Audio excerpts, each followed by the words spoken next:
Lots of people believe in the possibility of past lives, the notion that the life we are currently living is not our first. Before you were the person you are now, sitting at home and watching this video, maybe you were a medieval king, a Renaissance painter, or an ancient Spartan warrior. Past life regression is a controversial practice that allows people to look back at their supposed past lives, looking through the eyes of someone in another lifetime. It is a nice idea, and there's something exciting about the possibility of reliving the experiences of a person from the past. And wouldn't you know it, the SCP Foundation just so happened to discover an artifact that allows a person to experience another person's memories. It is not past life regression, and you have no control over whose life you're peeking into, but it allows you to look at the world through their eyes. However, when you look through someone else's eyes, there's always the possibility that you will see something you didn't want to. Something troubling, frightening, even traumatic, or worse. So you may not want to subject yourself to SCP-1123, or as it has been ominously nicknamed, the Atrocity Skull.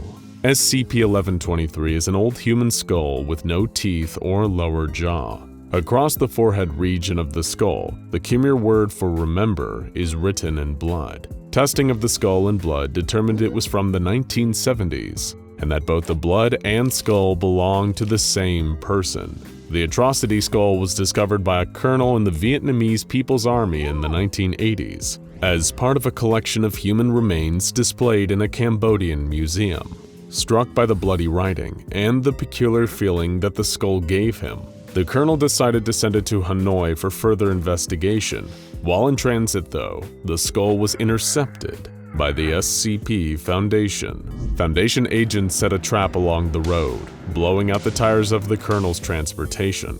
The skull was taken and sent to a Foundation facility, and the colonel was given an amnestic to remove all memory of the skull's discovery. The staff of the Cambodian Museum received a similar treatment. All written memories of the skull were erased, and now outside of the Foundation's archives, there is no official record of the skull ever having existed. The bloody writing on the skull has faded over time, and from a distance is barely visible at all. The first SCP Foundation agent to study the skull, an unknown researcher whose name has since been scrubbed from the Foundation archives, had a series of unusual experiences while observing the skull. He reported that the script was invisible from 5 meters away. As he approached it, he noted that the writing became clearer with each meter he got closer, until at 1 meter away the writing looked fresh. Unable to stop himself, he reached out to touch it, and found that his fingers came away slick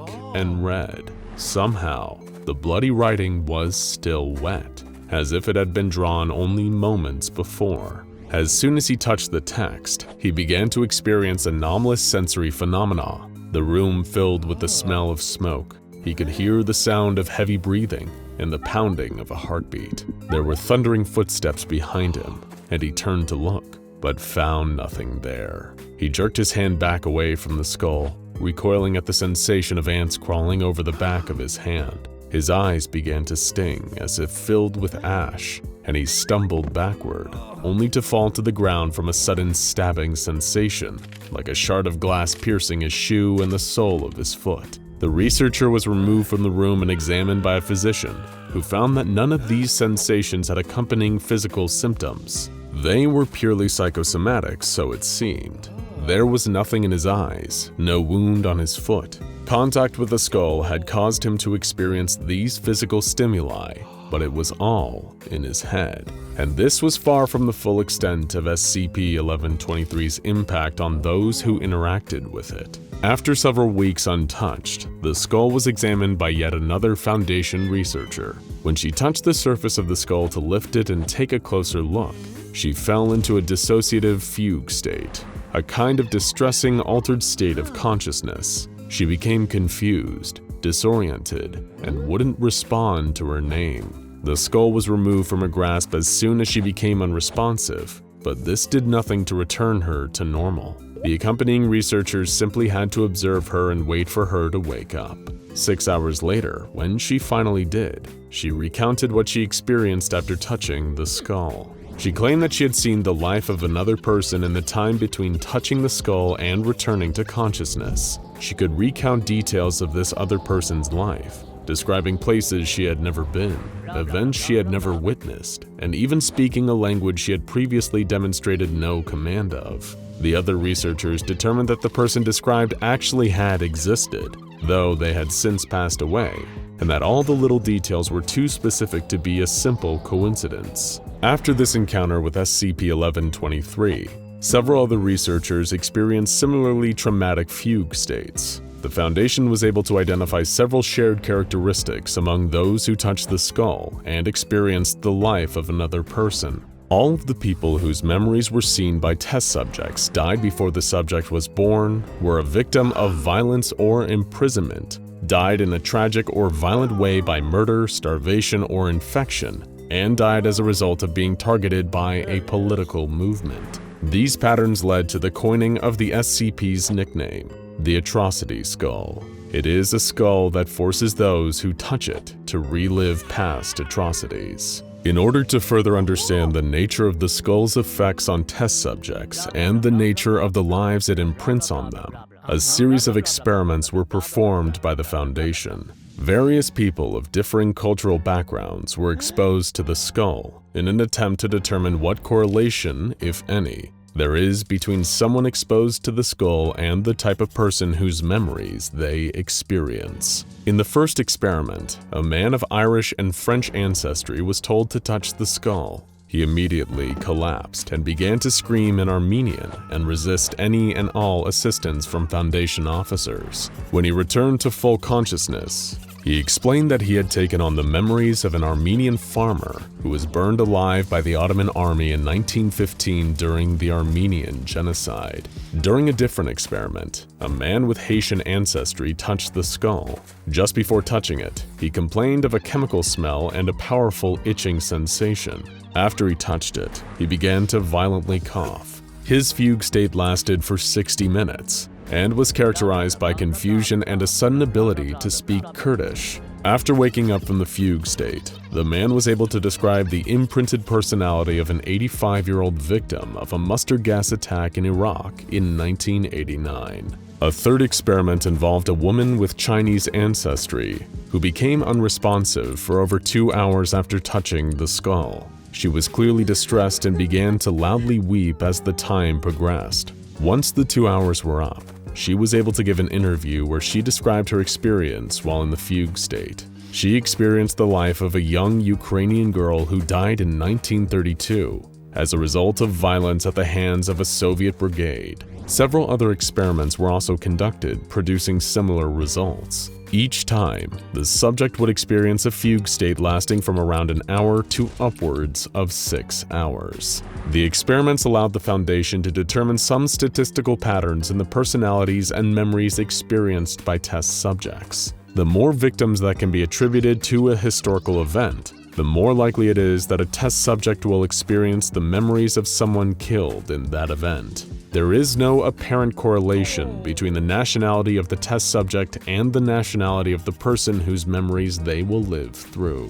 While there are no negative physical effects on test subjects who have come into contact with the skull, there is a notable psychological impact which can be attributed to the traumatic nature of the memories that they were exposed to during the course of the experiment. Subjects have demonstrated bouts of grief and depression, as well as struggles with survivor's guilt. Though they themselves did not survive the events that they witnessed, they feel as though they did. In an attempt to alleviate these psychological effects, the Foundation administered several types of amnestics to test subjects. However, these were not effective, and in many cases, they were actively harmful. The SCP Foundation uses a variety of amnestic compounds as a part of its work, but none of them were effective in treating test subjects who had been exposed to SCP-1123. Class B amnestics, or regressive retrograde, remove the most recently formed memories from a person's mind. When these were administered to SCP-1123 test subjects, their own memories began to fade away, while the memories of their imprinted personality remained intact. If the dosage was increased, only the memories of the atrocity would remain. Other amnestics with similar functions yielded similar and equally troubling results. The wrong memories would disappear, and the subject's original personality would begin to give way to that of the person the skull had imprinted on them. And so another type of amnestic was applied in an attempt to solve this issue. Class E amnestics, or ennui, do not remove memories from the subject's mind, but rather lessen the subject's emotional response to them. They are intended to weaken the neural pathways and remove the emotional component from a given memory, reducing the subject's stress or trauma response to the information of said memory. All of the science behind this class of amnestics suggests that it would be beneficial to the test subjects involved in this research, but for some reason they were still ineffective. The application of Class E amnestics to test subjects following exposure to the atrocity skull only worsened the subject's trauma response, contributing to panic attacks, flashbacks, and other symptoms of severe post-traumatic stress disorder. Eventually, the use of amnestics to benefit these test subjects was abandoned entirely. Experimentation with the skull was placed on hold until a beneficial treatment program for the test subjects could be established. Currently, to preserve the condition of the skull and the writing on its surface, SCP-1123 is kept contained in a hermetically sealed container in an argon gas atmosphere. When it is removed from containment for experimentation and testing, it is kept in light at no more than 50 lux, with the temperature inside the container kept between 20 and 24 degrees Celsius and 55% humidity. No one is permitted to handle the skull under any circumstances except for controlled experimentation. There is a saying that says those who do not learn from history are doomed to repeat it. As distressing as the experience of touching SCP-1123 may be, perhaps there is a use for it. Confronting historical atrocities directly and looking through the eyes of their victims is a stark reminder of all the evil that humanity is capable of. Certainly, the history reflected by the atrocity skull, imprinted directly into the minds of all who touch it, will not be soon forgotten. Those who have touched it, those who speak to them, and all who learn about the impact of the atrocity skull should take care to remember history, to learn from it, to make sure that these evils are never repeated again. Perhaps we will even reach a point where we do not have to look through the eyes of the victims of institutionalized evil. We will simply have moved beyond it. Then and only then will it be time for the skull to be destroyed. Until then, it remains preserved in the halls of the SCP Foundation as a reminder that, amidst all the horrors contained in those walls, sometimes the greatest monster is us. Now go check out SCP-4205 in the Eyes of the Beholder and SCP-3999 I'm at the Center of Everything That Happens to Me for more strange and haunting SCPs.